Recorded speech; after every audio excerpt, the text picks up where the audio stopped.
Keren banget ya, akhirnya yang ditunggu-tunggu kabar antara Amerika Serikat dengan China hadir. Kedua negara akhirnya mencapai sejumlah kesepakatan dagang, bahkan saling memuji satu sama lain.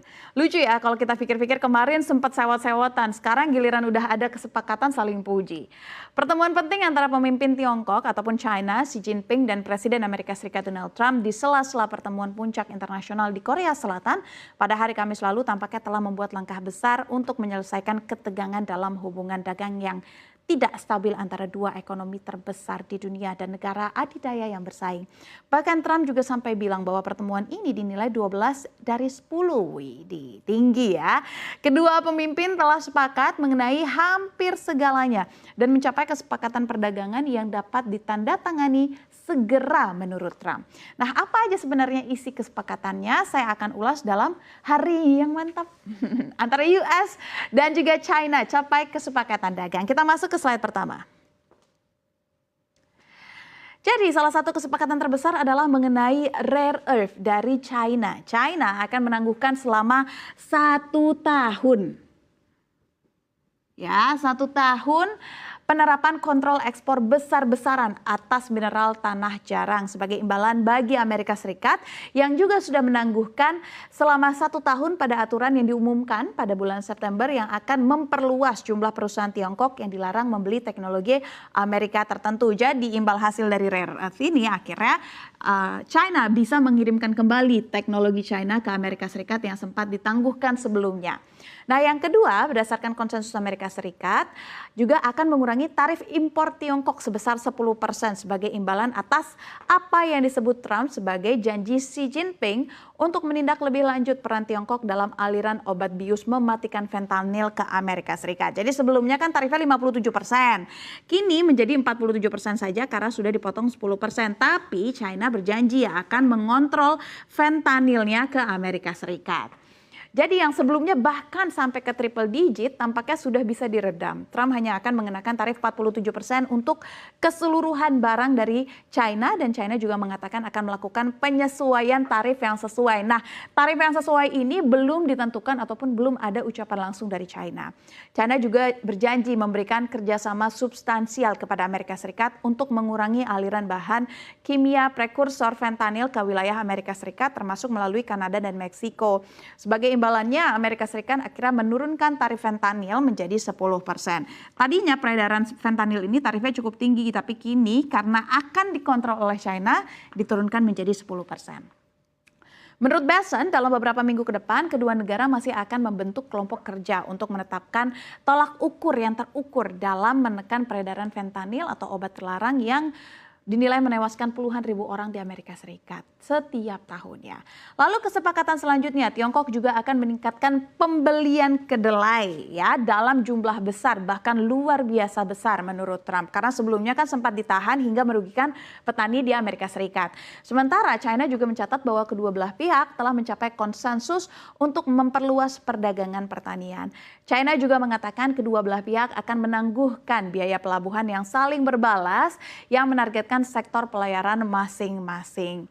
Jadi tadi China akan mempermudah biaya pelabuhan dan itu pun akan diberlakukan oleh Amerika Serikat terhadap China. Dan China seperti yang tadi saya sampaikan akan menyesuaikan tarif dari ekspor dari China ke Amerika Serikat, tetapi memang datanya belum dirilis. Tapi pemirsa, dari adanya kesepakatan ini ternyata nggak semuanya dibahas tuntas di pertemuan tersebut. Masih ada beberapa yang mengganjal. Nah, saya akan bahas di slide ini ya. Yang pertama, salah satu kekhawatiran utama Tiongkok adalah kontrol ekspor yang memblokir aksesnya ke teknologi canggih termasuk semikonduktor. Ini memang sudah dibahas, tapi menurut Trump tampaknya tidak menghasilkan terobosan baru. Terkait chip ini, Trump maunya China bernegosiasi langsung dengan Nvidia. Gak heran ya sebenarnya dengan adanya arahan seperti ini, kemarin kalau kita cermati harga saham Nvidia langsung melaju kencang. Sementara sebelumnya kita tahu telah terjadi cekcok antara Amerika Serikat dengan China terkait TikTok. Nah, tapi untuk TikTok ini sebenarnya sudah ada kesepakatan dari lama. Menurut Wall Street Journal, bisnis TikTok di Amerika Serikat nantinya akan dikendalikan oleh konsorsium investor yang mencakup Oracle, Silver Lake, serta perusahaan modal Ventura Andreessen Horowitz. dalam entitas baru berbasis di Amerika Serikat tersebut. Jadi investor lokal diproyeksikan akan menguasai 80% saham dari TikTok di Amerika Serikat. Dewan direksi akan didominasi juga oleh warga Amerika dengan 1 kursi khusus ditunjuk langsung oleh pemerintah Amerika Serikat. Itu adalah kesepakatan yang sudah terjalin terkait dengan TikTok. Jadi sahamnya akan 80% dimiliki oleh TikTok dengan adanya pemimpin dari warga Amerika Serikat. Sementara yang masih menjadi tanda tanya lagi adalah isu Taiwan. Masih belum ada pembahasan lebih lanjut. Mantan pejabat Departemen Luar Negeri Amerika Serikat Henrietta Levin atau dari CSIS menilai isu Taiwan ini akan tetap menjadi batu ujian paling sensitif dalam pertemuan Trump dan Xi Jinping di kali ini. Sementara itu Menlu Marco Rubio sebagai pendukung Taiwan juga bisa memastikan Amerika Serikat tidak akan meninggalkan Taiwan hanya demi kesepakatan dagang dengan China. Sehingga nasib Taiwan hubungannya dengan China masih menjadi tanda tanya besar. Itulah yang pasar melihat bahwa sebenarnya dari perjanjian ini kayak kentang gitu. Masih ada beberapa yang bisa membawa pengaruh cukup besar ke perdagangan dunia tetapi belum diselesaikan secara tuntas. Terlebih setiap apapun yang diputuskan di sini masih harus diresmikan kembali oleh Kongres Amerika Serikat. Sehingga itulah yang membuat pasar masih melihat sepertinya ini masih menjadi keputusan yang 50-50 sampai dengan ketok palu atau sampai dengan benar-benar ada satu keputusan yang diberlakukan. Nah, sekitar alasannya kenapa sih China akhirnya membawa rare earth menjadi salah satu poin utama dalam negosiasi?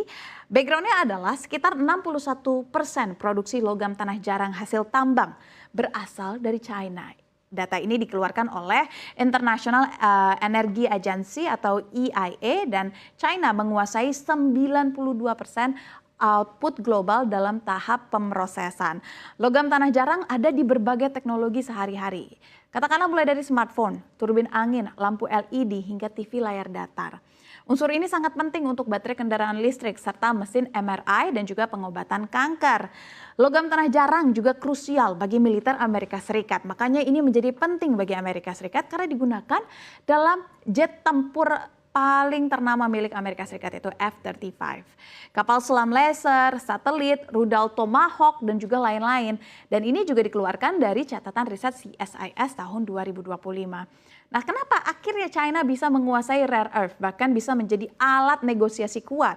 Karena China memiliki beberapa hal yang lebih dominan dibandingkan dengan Amerika Serikat. Yang pasti pertama adalah dukungan pemerintah strategis. Di mana memang sejak tahun 1980-an pemerintah China secara strategis mengembangkan industri rare earth dengan dukungan kebijakan yang kuat dan juga promosi agresif. Lalu yang kedua adalah udah pasti biaya promosinya atau produksinya maksud saya rendah.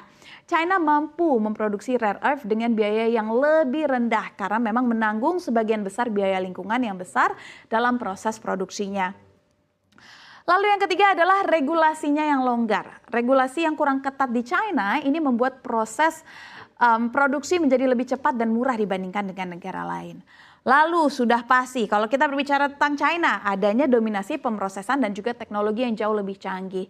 Selain menambang, China juga akhirnya mendominasi industri pemrosesan ataupun pemurnian dari rare earth serta produksi magnet permanen berbasis rare earth. Atau bisa kita katakan teknologi untuk hilirisasi dari rare earth menjadi barang jadi sangat didominasi oleh China.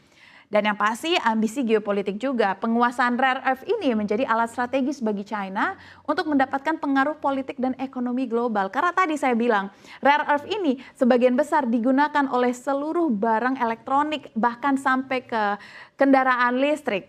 Sehingga ini bisa mendukung ambisi penguasaannya di sektor teknologi tinggi seperti ponsel dan kendaraan listrik kembali lagi. Jadi memang kalau kita lihat raw production China bukanlah yang paling tinggi. Sedangkan ada negara-negara lain, ada United States, ada Myanmar. Tapi untuk raw production memang China masih lebih tinggi. Namun ketika raw production itu diubah menjadi produk jadi, China akhirnya bisa mendominasi dengan porsi yang cukup tinggi. Bahkan porsi Vietnam hanya sebagian kecil, porsi United States menjadi sebagian kecil. Dan yang kedua adalah Malaysia yang juga bisa memproduksi rare earth itu sendiri. Jadi memang pemirsa, meskipun tampaknya keputusan perdagangan telah ditetapkan, tetapi beberapa analis melihat China cukup berhati-hati atas gaya bernegosiasi dari Trump. Meski demikian, Trump juga tetap tampak pede nih bahwa kerjasama perdagangan ini akan terjalin beyond years menurutnya. Ada yang melihat ini sebagai ceasefire juga dari trade war. Ya, sebenarnya kita lihat saja seperti apa ke depannya kebijakan ini kapan akan berlakunya dan apakah akan mengubah struktur dari geopolitik dunia, kita akan saksikan ya.